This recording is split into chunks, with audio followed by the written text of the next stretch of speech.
Welcome back to Believe in Badgers on the Believe Network, presented by Oak Bridge Wealth Management. I'm Matt Perkins, joined as always by Badger legend, the Hebrew Hammer himself, Matt Bernstein. Bernie, how are we doing today? Doing good, man. Every day on the podcast, I say it every time, is a holiday with you, Matt Perkins. We just, I don't know, it's like locked up, but we have a venue now for our Iowa game. Jake, it's the only place I'll ever really love to be at more than anything in the world. Wando's. So, Nice. We'll be there before the Iowa game. I can't wait because it's a bright future when you know you're going to walk into Wando's. Oh, yeah. Just even flying to Madison or Camp Randall or anywhere. Jake, tell me about your bright future here. Oh, gosh, bright future. Well, hopefully still talking to you guys, you fine gentlemen. That's first and foremost. But no, thanks for having me back on. It's it's been a rough few months. It's still getting your stride, hitting your thing. I do appreciate the Wisconsin State Journal and Badger Extra for having me for nearly 3 years. And, it was a rough end of March, but, very fortunate too to kind of start getting back up on things and, doing some work covering the team, the Wisconsin football team and athletics for Wisconsin Badgers on SI or Sports Illustrated. And it's a site that I actually started back when they were underneath a different ownership group. And, was fortunate I get to work with guys like Lauren Cox, who, for those that don't know, does Locked On Bears. He's a former student at Wisconsin, really smart. He used to work at Pro Football Focus, so knows his X's and O's, smart guy, and we've been collaborating great. So it's been a great, start, and just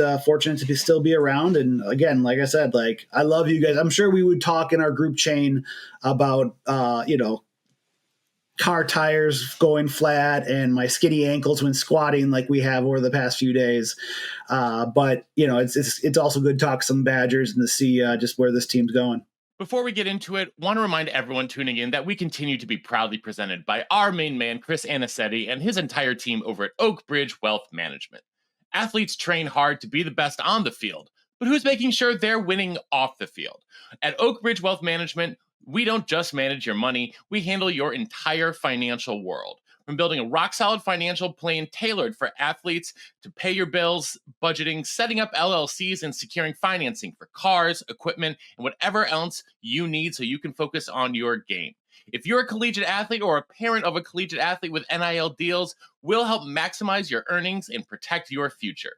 Your career is short, so make every dollar count with Oak Bridge Wealth Management, where athletes build lasting wealth. Get in touch with Chris on Instagram at OakBridgeWM_Anicetti. That's OakBridgeWM_ANICETE, or head on over to their website at oakbridgewealthmgmt.com. Chris Anicetti and Oak Bridge Wealth Management. Let's start by looking back, Jake, at spring ball. Spring ball just wrapped up, unfortunately, with still some more questions, and I think we have answers. And that's especially at two positions: offensive line, tight end. Big injury to Kevin Haywood. We'll get to tight end in here a second, but I think to me this is sort of the biggest thing coming out of spring camp is presumptive starting left tackle, who everyone has talked about as being a potentially generational player. He's going to miss the entire season with an ACL injury. Jake, let's talk about this. What does this mean for the offensive line, and how do you think they proceed from here? Yeah, it's a great question. It's one of those things with Haywood. You see him go down during that April 10th practice, and you're kind of just like, uh-oh. And it's a position where at guard, you have some moving pieces. Center, you could even argue you have some pieces that you can work with. But tackle, it was Haywood and Riley Mahlman, right? And then just with, we didn't see Barrett Nelson this spring. There's Leighton Nelson, who received a good chunk of first team reps, though I don't feel he really solidified a position there. And it's also hard because Kevin Haywood is got about 2 more inches on Leighton Nelson. And, you see the athletic ability that he had. And AJ Blazik was just, even last spring, talking about how he thought this, kid could be special. And when you have someone like that could have been, I won't say plug and play with Jack Nelson, because Nelson had a lot of experience, but to his, and whatnot, but probably the closest thing to a plug-in as you could. And you saw the talent and you saw the athletic ability. And especially within this type of offense where you're not waiting for a clap and the snap count. I mean, you can also be a little bit more physical, and you can also go and get started and get, go up to the line of scrimmage, start mashing some skulls that way. But, I don't necessarily feel that Leighton Nelson took over that position in, with first team reps. You saw, the April 23rd practice, and you even saw, I think it was in the spring showcase, even Joe Brunner sliding out to left tackle for a time during those practices. And when you have that, and so Brunner can do that. He did that last spring for those that don't remember. So, but he is naturally, to me, I feel he's a natural guard. He's got the presence like, any other place. He's probably he could be a tackle out there, but I think he's better suited at left guard alongside Renfro and someone like, depending on who wins the right guard spot. Which that's also a question. It's a smaller question because they have some guys, I think. But yeah, it's also, you've seen Davis Heinzen from Central Michigan, and he's someone to, he has left tackle and left guard experience. Pro Football Focus showed that he played at both. I know Central Michigan's notes last year said the same thing. He's made, I think, if I'm not mistaken, 36 consecutive starts for that MAC program. He's an in-state native, so he has that. Everyone's talking about where, recruiting the in-state while you're bringing one back. That was a lower, 3-star recruit, I think, by 24/7, in the 2020 class. So it definitely, there are options. And I know Luke Fickle even floated the name, I think, during it was the April 15th availability where he said Emerson Mandel, and Mandel received some lift, some right tackle experience last year. But again, he's probably suited better for the interior and battling Kerry Kudenko and JP Benchwell, who himself, Benchwell himself wasn't healthy in the entire, he missed time this spring.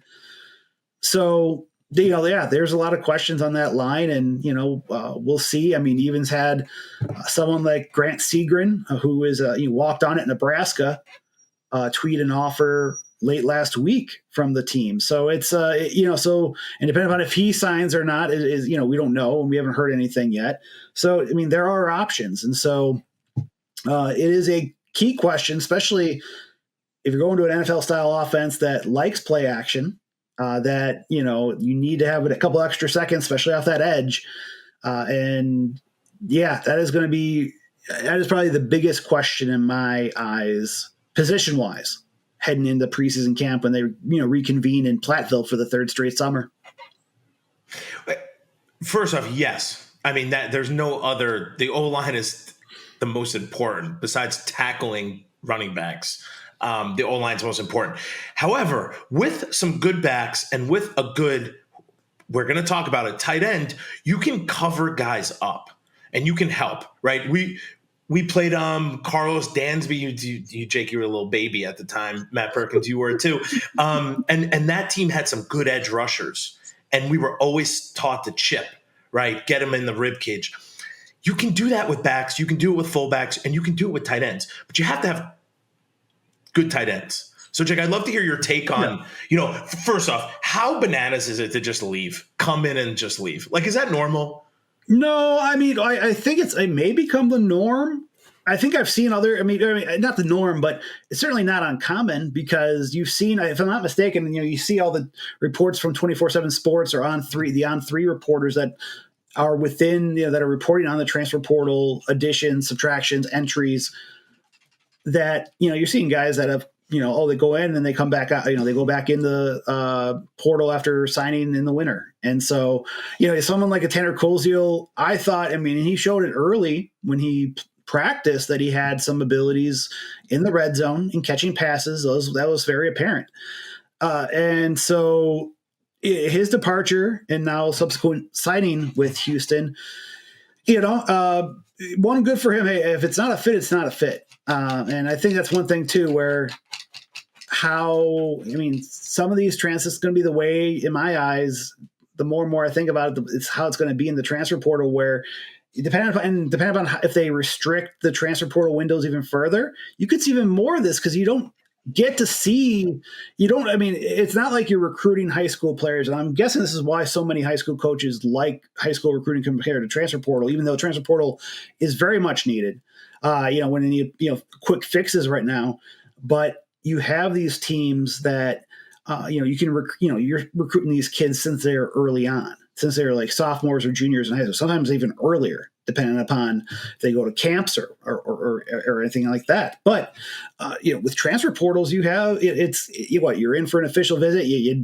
Someone enters, they follow you on Twitter, probably they try to get your contact info, and next thing you know, you're trying to get in for a very quick official visit. I don't think it's as depending upon how many, I don't know how many days it is each program spends on transfers. And again, the window is short, even just for the winter portal. And then also, so you have to make quick decisions. And if things don't work, they don't work. And that might be for the better in terms of team chemistry down the road. Jake, wait, let me stop you for 1 second, because I got to ask, you're more in the know. I agree that these are short-term, like, decisions that have long-term effects. I get all that. But you're saying they don't have conversations? Like, if I'm Tanner Koziel, I'm calling the tight ends coach. Is that his name? I already forgot it. That's how fast the portal's Tanner Koziel, yep. That's how fast the portal's going. I'm already forgetting people's names. So you okay, maybe I'm just a different person or a little more anal, but like, I would call the tight ends coach and be like, dude, what's my lift? Like, what am I going to do? What do you want me? I'm sure those conversations are happening. O-line coach, what do you expect out of me? Am I blocking a lot? Like, am I double teaming? That's on my jam. I have to believe that something more than just like, I'm getting paid to go here. To me, this is like a one-off. It's a weird thing where it seems like Tanner just didn't feel like the load was going to be what he wanted. I don't know if you tell me more, but like, why on earth would you go somewhere, make a huge life-changing decision, and then like in a couple weeks or a couple months be like, nah, it's not for me? It does happen. I'm not saying it doesn't. But to me, it just seems bananas. You upgraded to this greater place where you can literally be the number one dude, go to the NFL because we're going to run all these plays to you. That's at least my take. Now, I'm not sitting in a seat, and I didn't call anyone, and I didn't talk to the coach or the training staff or anybody. But they must have these conversations. Long rant. Jake.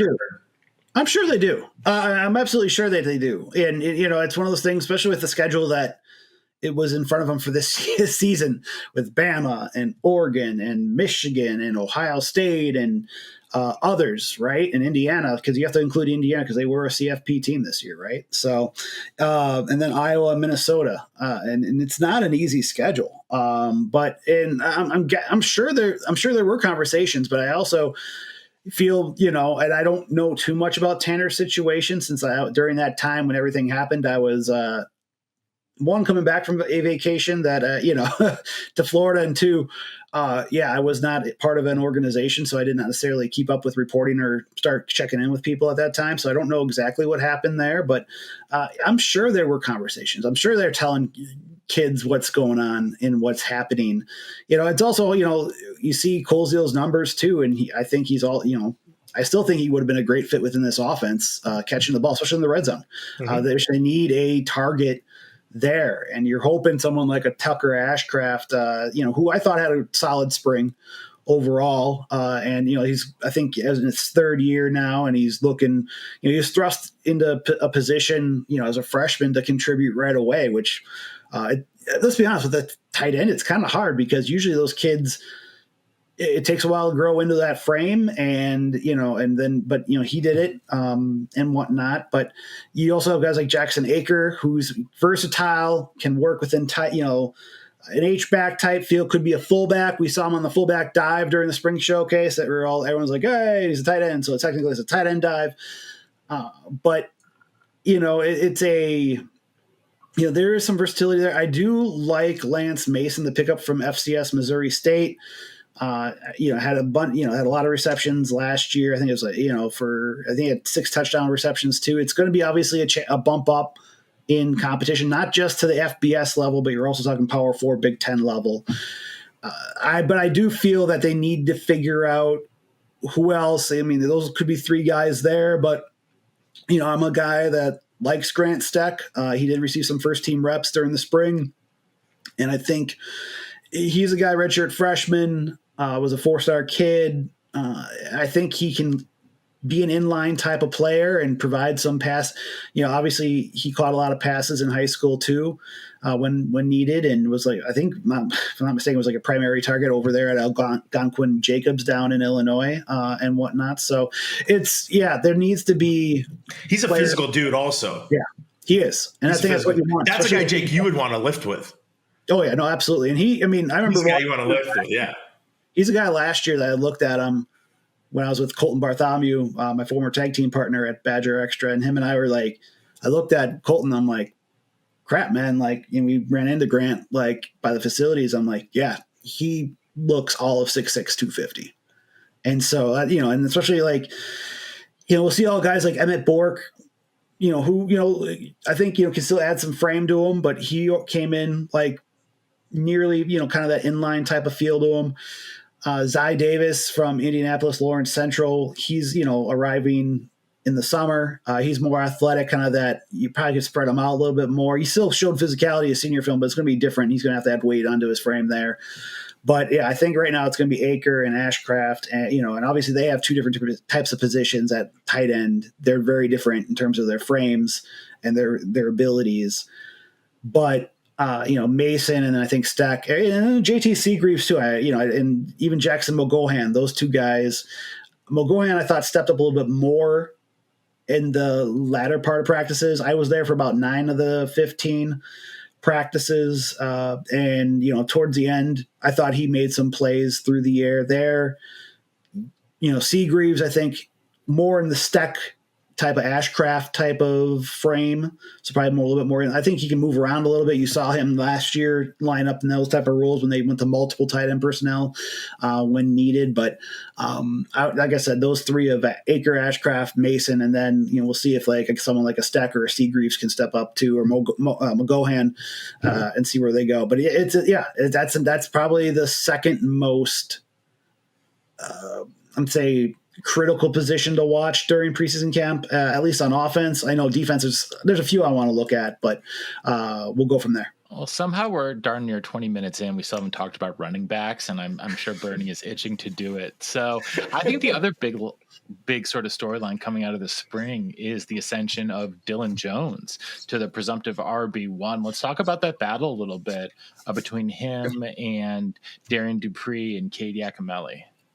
I was, you look back at some of the photos of when he was a freshman compared to where he is, right before spring. I saw the kind of the, not necessarily before and after, or it's not before and current pictures of Dylan Jones. And yeah, he's filled out even more so. I mean, he was extremely productive consensus 4-star back, out of Maryland. And you're seeing him now, first full spring in, first through ability to, within this offense, this wide, everyone talks about the wide zone, or I know some people laugh about the NFL style, quote unquote, that Jeff Grimes has told me about, told Colton about when we spoke with him back in, was it February now? But it's true though, like a wide zone, it may not be like, we've all grown up on Wisconsin football, so the power, other stuff, we'll see if that actually comes out of what they try to do. But this wide zone emphasis, though, is, I think works really well for Jones, where you can run, hit a hole, find the hole, and go downhill. And I think that's for him really big. He's not afraid of physicality, which I think is obviously a good thing as a running back. Bernie, you would agree with that. I know you would there. And and it's something against Darian Dupree, because I think, Darian Dupree added some muscle to his frame, some weight to his frame. He and Haywood were both injured on that April 10th practice. And, Dupree didn't practice the rest of spring, but you look at him and, Dupree has more of that all-purpose ability where, I've always talked about it, and I think I even said it on a podcast like last year on Badger Extra, where it's like, it'd be, get him out on a jet sweep because he can utilize the edge. Dupree's fast that way. If you put them in the backfield together, I would be interested to see just how they could utilize them to keep teams honest. But I would say Jones probably, physically is just a hint more, like stout and can get downhill that way. I think Dupree can get there. I think Dupree, could be that, all around back that you see like one of your former teammates, Brian Calhoun, is someone like that. I know Brian Calhoun, when I talked to him earlier this year, also praised Dupree and just what he can do. But I think Jones, though, after that injury, really, to Dupree, really kind of asserted the reins, and you could see what he could do there. And again, you don't want to like take someone out of the depth chart just because they're injured. But Jones looked good. I mean, obviously, Cade Giacomelli is just this guy like, hey, remember me? Remember me, guys? Like, and then like you see him pull off a 55-yard touchdown run during the spring showcase. That was right up the gut, and he has the speed to take it to the house. So another guy you want to work out with. Right. Oh gosh. Goodness. Looks like an Avenger. No, he does. I know, right? Yeah. Should we call him Captain America or something like that? I don't know. Call him Thor? He just looks like Thor. Yeah, Thor. Yeah, the Hulk. To me, Giacomelli's like the guy you need, right? He could be captain. He's the dude who's been there. When he gets in, he shines. But you're going to have Jones and Dupree, who are like these superb, all-stars.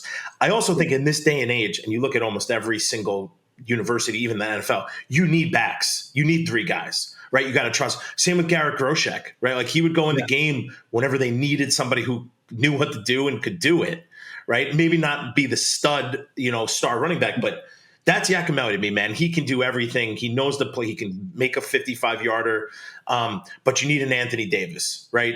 And Jake, you probably remember Matt Perkins. Jerome Pettis was really good, and that dude could start in a lot of different colleges, but it's almost like, and this might be the same. Like I think he edged out immediately, like right at the beginning, and then AD, once he figured it out, had a little confidence. He was unstoppable at that point. Yeah, but AD got hurt. People get hurt. You take hits in college, the speed of the game. So I think having two guys who are different is a huge. Like imagine AD and Brian Calhoun; they're so different.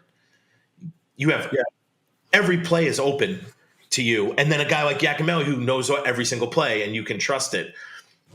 Dude, it's fantastic. I'm pumped for that room. I mean, I really am. I think it's great. What do you know? Bernie's pumped about the running backs. Pumped for the fullback. I do not want him to be an H back. Like, let's be real. Let's put the tag back. I need to whip out my fullback T-shirt, fullback city T-shirt again. Attaboy. I bet you that company who I actually called to say I could rep them. They're like, no, we don't need a rep, and now they don't even probably sell that T-shirt. Right. Which is disappointing because I was the one that created that T-shirt back in the day when I was at Bucky's fifth quarter. So that's it's the best. That city right there. No, I know. What's funny though is I don't know. I'm always one of those guys that's like, remember like the super back, like Dan Vitale from Northwestern, like they called it, like Northwestern called it the super back. Yep. I mean, that's really Acre. In my eyes, even though he's technically a tight end in the tight end room. But, for me too, though, you talk about that room. I even think someone like a Gideon Atuka, who I thought when there was injuries in that room this spring also looked really sharp, but, and had some big runs. And talk about a kid that, he lost a little bit of weight compared to last year when he came in. He's powerful. I remember Squat Fest, right? 535, 545, something for a squat. So he always had the power. And now he's gotten, you see the speed a little bit more now that he's in his second spring. And he went down again. You find that gap, you find that hole, you explode through, and he's a punisher. And so I think there are four really good options. Now, I think depending upon what happens now, they're going to have to with the 2026 class, get at least one scholarship back in there to fill in. But I think for now, though, they have guys that can answer for this season that could be four deep. And that's a very good thing to have. It's a good problem to have for Devin Spalding and, how they decide to divvy up reps. It's a great problem to have for a team that wants to run the ball, have some questions at line and tight end. You need your guys to take hits and find holes and just get up in that gap and get 4 or 5 yards and fall forward.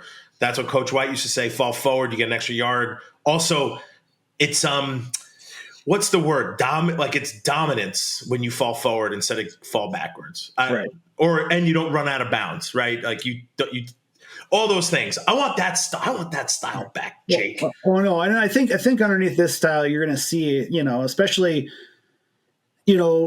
having a cadence. I know Colton Bartholomew wrote about it when I was still there at Bad Direction, talking about the difference between the cadence and and what Billy Edwards Jr. would have to do, and what someone, like Jake Renfro would have to, like how it helps them. And it just, I think just with the way that they can now get on the line and, it's more power, these guys are, they want to be physical, all that stuff. I think this lends very well, compared to, and even, last year they did have some success running the ball, but it's also, it's different in this scheme. And, you marry that with a play action type of play, with the play action, intermediate routes downfield like that. I think it'll help Wisconsin out a lot. I think, this type of offense is more similar to what Wisconsin fans, expect out of the program. It's part of I know everyone says quote unquote identity. Maybe there's a hint of an overcorrect, some overcorrection going to an air raid style scheme, but what happens if Tyler Van Dyke or, Tanner Mordecai don't get hurt the last 2 seasons? They could still be here. So it's one of those crazy what if questions I would love to answer about 5-10 years down the road. So we're going to score more points this year and control the ball and be on the field for longer spurts on offense. But to win games, we got to stop teams from scoring on us. So I can't believe I'm doing this, Matt Perkins. We're going to switch it to the defense. Wow. I know. Seems like a lot of upgrades. Seems like we got a lot of returning linebackers, and we got almost everyone returning right in the DBs. Jake, dude, are we stopping dudes? Are we stopping the run this year? I think there are going to be plenty more bodies to do it. I think you're seeing the height and the height, the frame, the length. Ever since I think, early signing period, 2024 was December 23. That felt like it was Pee Wee Herman with the crazy word of the day or whatever, that special word where it's like length and athleticism, like that type of, you know what I mean? But I think really with Wisconsin, it's one of the things that I said, is one of my 3 questions that I had to answer about Wisconsin's defense after spring practices. And it was a good question. It's like, okay, how deep is this line going to be? Because they added 7 players on that defensive front that were either designated as linemen or outside linebackers. I don't know if you guys have talked about it, but they, guys like Corey Walker or Michael Gardner, who were defensive linemen at other schools, are actually, 6'5", 6'6", 300 pounds. And so they're on the edge more, right? So that's what they've changed with those designations. So they're working with Matt Mitchell, but they're more outside. They could keep containment. They're also bigger. So essentially you have, it could be a base 3-4 look or a 4-3 look, depending upon how they line up and whatnot. So to me, I think they'll be able to stop the run. I think they have guys. I think they could have 7 guys potentially in the defensive line. Depends on how Brandon Lane Jr. and Jamel Howard Jr. work. But, you're seeing guys like, a lot of first team reps from, JVR Suggs and Charles Perkins. Perkins may be the most underrated pickup. They love him there with his motor and his attitude, but he's got this twitch and power to him that could help maybe with some interior rush, but also just, blowing guys off the line of scrimmage. JVR Suggs has some pass rushing skills that'd be great for the interior as well. Ben Barton and Parker Peterson are bigger guys that can work on the line that both received first team reps this spring. So there's those guys. You have Dylan Johnson, who in my depth chart, I call it a depth chart, but it's not really a depth chart. But it's a hey, who are starting capable guys? I think Dylan Johnson's one of those guys. Up to 312, another anchor in that middle of the line. That he's strong. Push up. I'm interested to see if he can even get further in the line of scrimmage and cause some disruption in terms of sacks this year. I think it's in him. We'll see just what he's asked to do, because I know they're trying to be more aggressive and get into that backfield more this year and try to create some more negative plays. That was one of the things that EJ Whitlow had said the last week of spring ball. So, but then you also have if Brandon Lane Jr. and Jamel Howard can step up and we've seen both perform very well. I thought during the spring, I thought Jamel Howard was a pleasant surprise after, taking his name out of the portal and whatnot. I think Whitlow talked about them having more confidence this spring. That's going to be, it's huge, because you can't have guys like Barton and the outgoing Kurt Neal and the outgoing Elijah Hills. I think Pro Football Focus had them at over 400 credited snaps last year. You can't do that. And that's how defenses ran for 200.2 yards per game in the last 5 games against Wisconsin with 12 rushing touchdowns. And that's how they lost against Iowa. It's how they lost against Penn State. It's how they definitely lost against Minnesota. So Jake, well, tell the people what that means, because that 400 snaps, if you think in a total game, you get what on offense? 50 snaps? 50 to between, I'd say 50 to 70. 70 somewhere there. Yeah. It depends on if you're on the field or right, not. Yeah. We were getting like in the 40s, I think, which is pretty bad. But so you're thinking like these guys are playing, and nobody does this, multiple games. Like, so he's wearing down, and they're not, James Thompson Jr. he tried to go against Nebraska. I think pre-EFF had him at 7 snaps that game, but you could tell he wasn't 100% in that game and whatnot. So, it's not a you need to have bodies, especially in the Big Ten. That's why, it's been this way even before, like how big the transfer portal's gotten, where I remember having a conversation with Saeed Khalif, the former, recruiting head at Wisconsin, and saying, like, he told a bunch of us reporters during one of the early signing periods, I think it was like, it was in 2020. And he said, like, hey, anytime you can find guys like defensive linemen, like, I think it was recruiting, I don't know if it was the transfer portal, but he mentioned just, if you can find guys to play defensive line, and I think that can apply. I don't know if that was high school recruiting or transfer portal he's referring to, but I'll apply it to those two, because if you can find defensive linemen that can plug in and get reps, if you can get guys rotating in and they're not dropping I know you're going to have your first team guys, but if you can have guys that at least can hold up the line of scrimmage and let your backers make plays, that's huge. And I think with the outside linebackers too, I think you have guys like Walker and Gardner, Daryl Peterson, Aaron Witt, Sebastian Cheeks can get off the pass rush. But, and then we'll see what Mason Reiger can do, because he didn't participate in all spring ball because of his surgery that he had to, to address some stress fracture, I think. So, I think they have the bodies, but it's, to me though, we can talk all this talk. Hope springs eternal, folks. But that's the thing, is that, okay. And it's something that Jim Polzine, Colton Bartholomew, and I coined, I think, in one of the podcasts earlier this year, or it was even, I think, back in December, but we call it prove it defense. Like, and that's also with guys that, Perkins came from the FCS. Other guys came from group of 5 schools, a good chunk of them. Some didn't. But I'm going to call it the prove it defense. Okay, until they have to prove it starting August 28th against Miami, Ohio. But they also have to prove it, against at Tuscaloosa, 2 weeks later. And so there's a lot that's going on, and health's going to be huge. But I think they have the numbers that can help. I do think if everything goes right for this defense, you could see Tackett Curtis and Christian Allegro have massive tackle numbers, like massive tackle numbers. And I think if those guys are the ones who are leading the team in tackles, that's going to be a much better sign than having Hunter Wohler from the past couple seasons, or what would more than likely be Preston Zachman, Austin Brown. If they're leading the team in tackles again, that's a terrible sign. Yeah, and I'm with you there. A healthy Tackett Curtis, I think, is a big thing. Yeah. And I remember running into him in an elevator, during the off season, and just I'm like, how you doing, man? And you just tell, and you saw him fly, make plays. I was looking through some of my notes and whatnot. This is why he was a 4-star recruit and why he was recruited by Wisconsin in the first place, by the old administration. But you also have, Allegro, I think, is the prime candidate to lead the team in tackles. He's got the ideal frame for what they're looking for at that position group, but he's got the athleticism, and he's played in, the last 3 years. He stood out. He was one of the lone bright spots, towards the end of last season.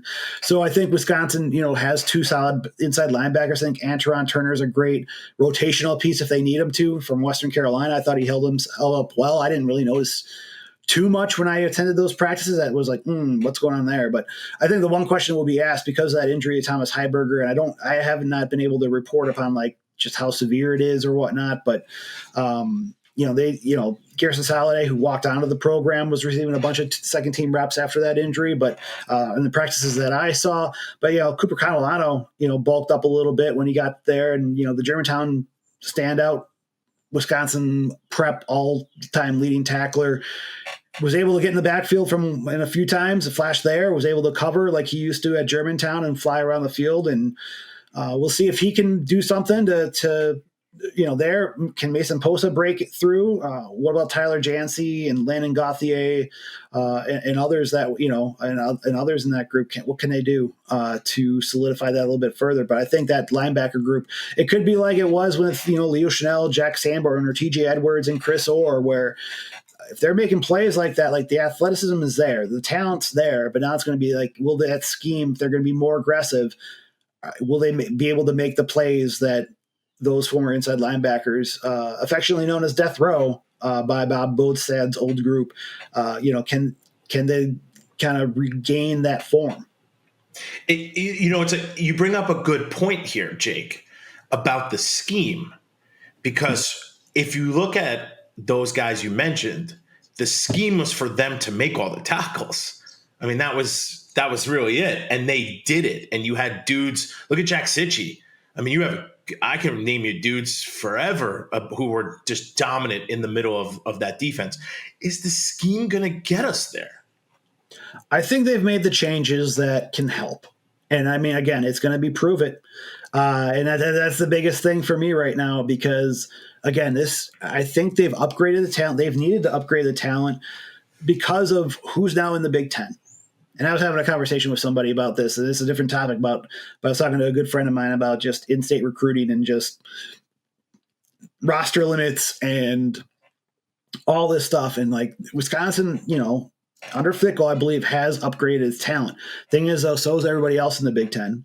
And then on top of that, now you're going to have, like, it may not happen right now, but depending upon the judge's ruling with the potential roster limits that Ross Dellinger has reported on diligently for Yahoo about with this house settlement where, it's supposed to be 105. Well, the judge, reportedly wants it to be now, like to grandfather those roster limits in. But either way, like, it's just going to be tough for, I think with this scheme, I think they'll be able to hit it, but just trying to find players and making sure that they fit the mold of what they're trying to do, but also trying to it's also fit the mold of what they're trying to do, but also, they also have to play to the player strengths. And I think you're seeing that now with this group.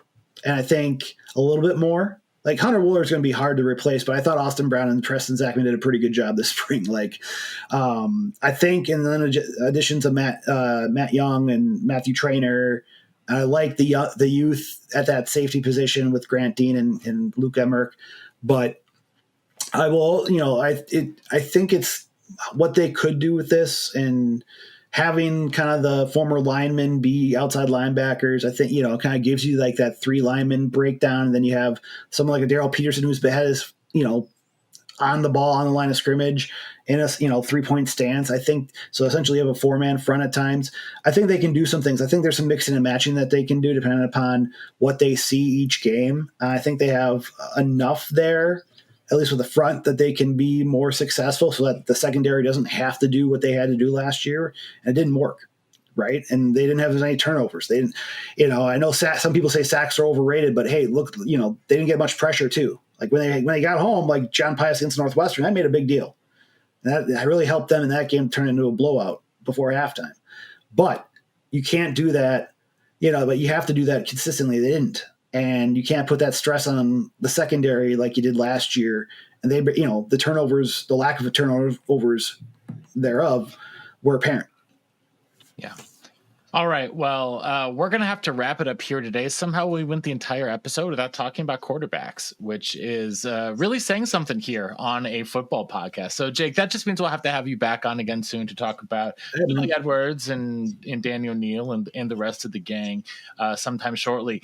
Where can people find all of your new work, Jake? Yeah, right now, as I continue to traverse this world of semi-unemployment, but he's still writing and reporting and whatnot. SI.com/college/Wisconsin, or just go on Google and search Wisconsin Badgers on SI. Always on Twitter at Jake Koco, because somehow I can't quit that terrible app. Also on Blue Sky, just search Jake Kocorowski, because a little bit nicer over there. But anyways, yeah, that's where you can find me. And I appreciate you guys talking as always. I love you guys so much. Well, Jake, we're going to have one or two nice cold adult beverages at Wando's for you. Maybe a Bloody Mary if it's an early game. But yeah. I would not be against that. I knew you wouldn't. Maybe we'll put some whey protein in there for you too. We'll figure out some sort of creatine. Creatine. We can pop some creatine into there. We'll figure it out. I think I'm more of a Bloody Caesar guy, but okay. Gin instead of like vodka. Rome and it's 10 AD instead of vodka. So what is it? What is it? Yeah, I've never heard of this before. Yeah, it's a Bloody Mary with gin in the place of vodka. Dude, you're trying to get crazy, Matt Perkins. We're not doing a Bloody Caesar. I'm just trying to drink more gin and less vodka is what I'm trying to do. So, are you guys going to be at Squat Fest or no? No Squat Fest this year. All right. No Squat Fest for us this year. Well, if you need a correspondent, let me know, because I'm sure I'll be there. Unless we can, I'm sure we can figure something out. So, all right. We appreciate everyone tuning in here to Believe in Badgers on the Believe Network, presented by Oak Bridge Wealth Management. We'll be back again soon. Thank you, Jake, as always, for stopping in, spending time with us. Appreciate everyone tuning in. And until next time, on Wisconsin. On Wisconsin. A Bloody Caesar.